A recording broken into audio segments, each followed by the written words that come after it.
Good morning, YouTube. There's a hurricane coming. There's a hurricane coming. Tropical storm. Our local news media has been really on top of this, letting us know everything we need to do for hurricane preparation. I don't know if there's been a major influx into Houston lately, but a lot of us have been through this quite a few times. This is not our first rodeo, and we take this pretty serious. But we make these kind of preparations for all kinds of events. Coronavirus, hurricanes, major power outages. It's pretty much all the same to us. We have storms blow through here in the middle of the year than when it's not hurricane season, and we have massive flooding and downed trees from high winds. So pretty much storm preparation, and we're doing our hurricane prep for this year. So come along with us as we review a few things and walk around, check some stuff, and make sure we're ready for the hurricane that's coming. Because according to channel 2, 11, 13, and 26, we're all gonna die.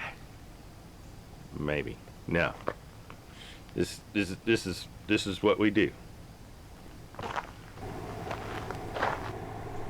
One of the things I do before any of the storms come and get us is I go and check over my vehicles, make sure the tanks are full, because if the area loses power, then our local gas station isn't able to pump gasoline.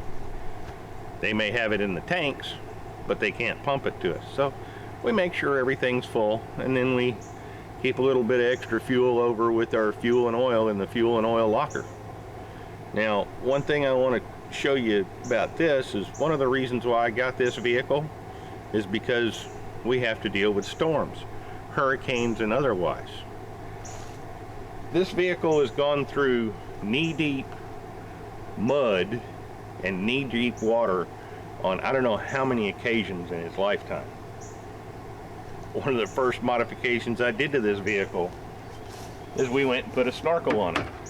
Not because we expect to go through water that's this high, but the snorkel does more than that. The snorkel sucks cold air all the time. Even when it's not raining, even when it's not wet, you get the cold air above the vehicle rather than down here. Because down here in this fender is where the old intake used to be. The air filter is just inside the fender, and it literally draws its air from underneath this wheel well. Well, if you hit any water just to sling it in the wheel well, you'll get water in the intake. So that's why we put the snorkel on it, is so when you hit a big ass puddle, you don't have to worry about that. The other thing too is it's cooler up there than it is down here all the time. But since we live on dusty, dirty, grimy roads, getting the air intake up to the top of the vehicle alleviates the problem of all that dust getting into the filter. So the snorkel isn't just for water that's this tall. It has multiple reasons. And let me tell you, because we've got a creek to the north of us and we've got a creek to the south of us, we don't get flooded, but we get flooded in or flooded out. This vehicle can go through some flooding water. As long as it's not rushing across the road, this thing will go through it like it's not even there. And we've had that happen quite a few times on both creeks. We just sit here and wait for the water to go down. One of the things we use around here is propane generators. I will never, ever again in my life buy a gasoline generator, because the alcohol that they've gone and put in the gasolines nowadays destroy them. With a propane generator, you can let that generator sit in storage for 18 months or maybe even a couple of years between starts. And then you go and you start it up, with a fresh bottle of gas, and it's like it had been started yesterday. So I have a lot of faith in my propane generators. Now, this big old bottle here is a 40-pounder. It'll last me 24 hours on a generator. These 20-pounders will last me about 12 hours. So I have 4 of these on hand for storms, and then we've got, somewhere between 8 and a dozen 20-pounders laying around. Now we use these for our greenhouses in the wintertime, so we have a lot of bottles hanging around. But these big bottles, you put it on the generator and not even worry about it for another 24 hours. Comes in downright handy during storms. Something else that's handy to have, we've got gasoline around for the tractors and the vehicles, and we've got diesel for the tractors and the vehicles. Always got to have some spare fuel on hand, because as we've had in Hurricane Ike and some other big storms, we were out of power for several days. And that means the local Stop and Rob, the little store up the road, if they don't have power, they can't pump gasoline, and they can't sell stuff either. So we always prepare for at least 3 days to a week, if not 2 weeks. 2 weeks is the worst case scenario. We haven't had that in 20 years, so I'm not too worried about that. Now, one of the big dangers of running a generator during and after a storm is a lot of people will go and put these in places where the carbon dioxide has some place to gather and eventually make it inside their home.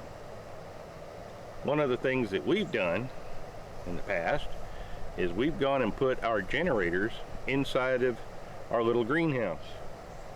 If you notice the dark roofed structure back here behind the house, that's a little greenhouse that we got, and it's real handy to go and put the generators inside of.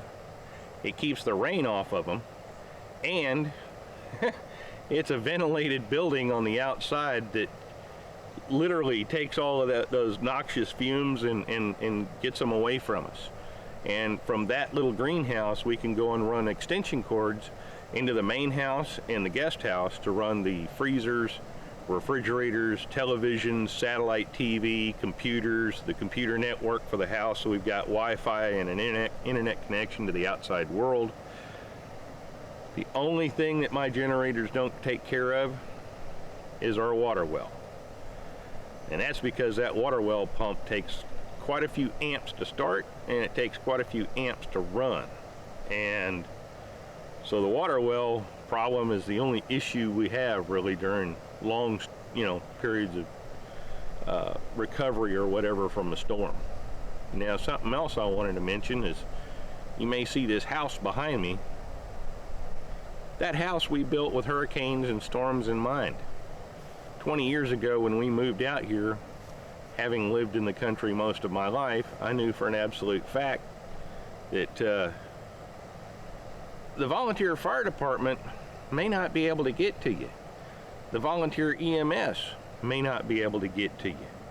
And if you live out here on your own, when stuff goes wrong, you're on your own. Well, this house, we've learned our lessons. When we moved out here, we built a house out of materials. It's all metal, foam, and concrete construction. It will not burn. Seriously, the structure of this house will not burn. You can hold a blowtorch to it and it will not burn. Bugs can't eat it, so we're not going to have any problems with termites or carpenter ants or anything like that. And it's extremely energy efficient because of the foam insulation that it's built out of and the masonry covering. And houses just like this were in neighborhoods over where Katrina went through in Louisiana. The entire neighborhoods were flattened. The only houses that were left standing were the houses that were built like this. And there was only a handful of these houses in the several neighborhoods that got flattened. It was amazing to see the devastation. I mean, there was nothing above 3 feet high anywhere in the entire neighborhood. All the trees had been taken down, the houses were gone, and then these houses were sitting there, you know, they may have had a piece of roof flashing or whatever, peel back. One of the houses had a tree land on it, and it didn't go through the roof. It's got a metal roof, concrete slab. Bugs don't like it, it won't burn. You know, what more can you ask for? And living out here in the country, you got bugs. We have scorpions. We don't have cockroaches out here in the country, but we got scorpions. And because of how this house is built and how it's all sealed up, the scorpions can't get in except from like the drain in the shower, which is an awful lot of fun, and through the doors going to the outside world. So it's a good house to have, and it's a good house to be in when hurricanes and storms show up. We've weathered quite a few hurricanes in this house, and let me tell you, it's loud. The walls make more noise from the horizontal rain hitting it than you hear from the metal roof, which I was surprised at. Anyway, let's go check on Mrs. P and see what she's doing, because after the weatherman told us we had a hurricane coming in the Gulf, we're all running around like chickens with our heads cut off. The sky is about to fall, and we have to prepare for it.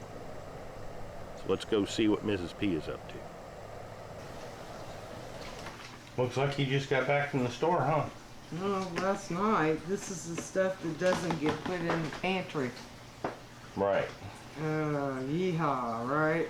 This is all of the storm preparation stuff? Not all of it. They wouldn't let me have everything thanks to all the lockdown stuff. Yeah. It was one of those, you can have 2 of those, you can't have everything. Okay. So, yeah, I got most of it. Well, tell the folks on YouTube what you go and do to hoard supplies. Nah, I wouldn't call it that. We live far enough out, and I don't want to be without if a tree's down and no power and all that jazz. Wildflower honey. Yeah, that stuff didn't go bad, so that's why that's in there. I've got some freeze-dried foods that are not quite MREs, but think Wise or Mountain Home, stuff like that. Either survival or camping food, backpacking food. It's really lightweight. Add water. I've been told to add less water. Haven't tried it yet. And away you go. But then the rest of it is, oops, oh well. We can edit that out, right? Yeah.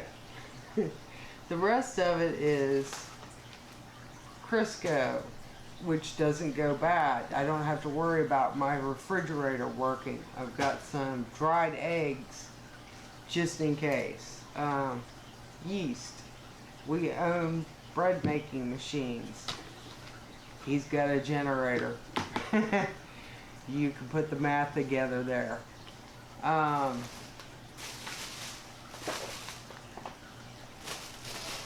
Soap. I just got done going through some of the medicines. Again, they wouldn't let me have everything. Don't forget, you got to have a box of Riddex. Oh, at least one. Spices, little garlic, because Cut green bean, because everybody loves cut green beans. Yeah, and you do need a few snacks. So I got a small box of crackers. Did you get some Heath bars? No. Then you're not prepared. No, I'm not prepared. Probably not. That goes in the other box. But anyway, in there. she keeps these tubs around for this very thing, and goes and packs up dry food items, canned items. Stuff that will last without refrigeration. Yep. That's the best way to put it. A few treats, but you know, mostly stuff that we need as staples. Yes. Um, Spam. Spam, definitely got to have spam. And what's that other stuff? Underwood deviled roast beef and deviled ham and canned chicken, canned tuna, canned soups, dried rice. If I had to, we could make it a week or so. Yeah, the pandemic thing kind of hit us for a loop because hit everybody for a loop, please. For some strange reason, everybody decided to hoard toilet paper. That's not what I would have thought people would need during a pandemic, but okay. We had plenty of toilet paper, so it wasn't that big of a deal, but after a while, our supply started running out, and we started thinking, well, maybe we need 6 months worth of toilet paper from Sam's or something. Yeah. I don't like their... Well, then we went to Sam's, and they had 4-packs. Instead of the 48 packs or whatever it was that fill up an entire car trunk, they had 4-packs. Well, and they didn't have any. I mean, they were like everybody else. They were out. Yep. So. Which I just found to be a bit ridiculous.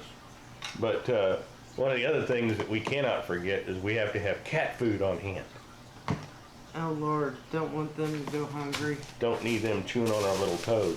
No, I don't, actually. And, some isopropyl alcohol, Q-tips, first aid supplies, stuff like that. Yeah, I'm allergic to latex, so I would prefer to have my own Band-Aids on hand, things like that.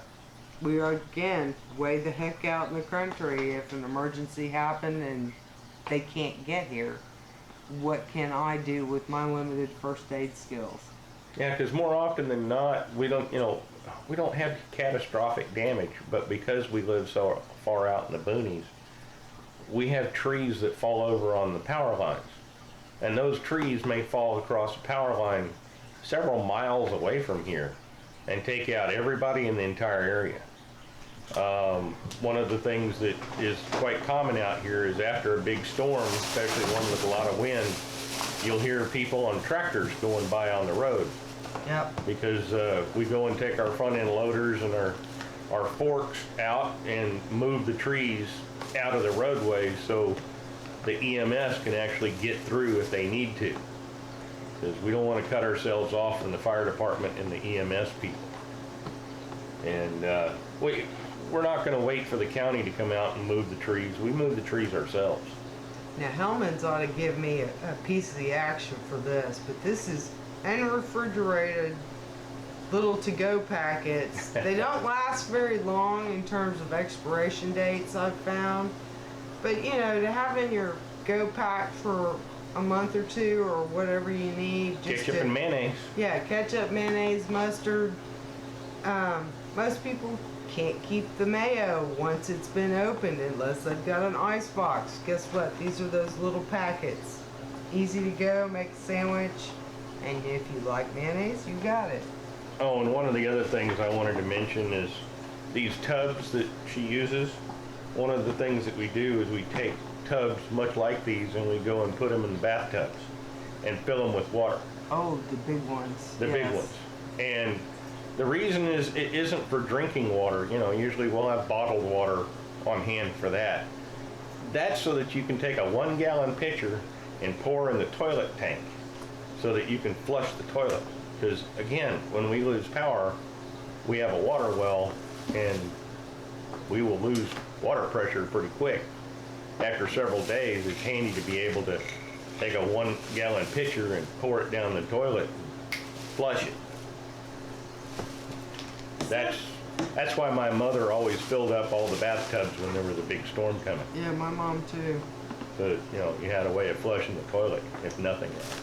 If you grow up in tornado, hurricane country, wherever you grow up, there's usually something that your family has probably prepared you for, be it an earthquake. I wouldn't know what to do in an earthquake. I'd probably do all the wrong things. I do know what to do for a hurricane. Yeah, we both lived here on the Gulf Coast pretty much most of our lives, so. Yeah. This is not our first rodeo. I would like them to be less intense, though. Oh, man. Anyway, thanks for coming along and doing a little hurricane prep with us today.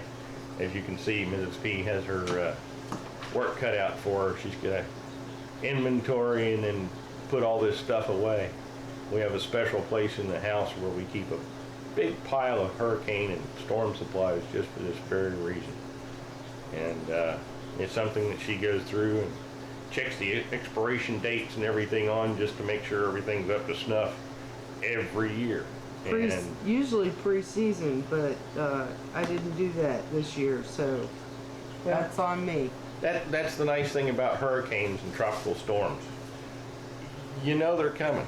And they remind you they're coming. And then they tell you they're coming, and then they try to make you afraid, very, very, very afraid on the news. So Sometimes justifiably so, be fair. you don't get the same type of warning with stuff like earthquakes. No. I'll take a hurricane over an earthquake any day. But anyway, thanks for watching. Like, subscribe, and all that good stuff. Come back and see us.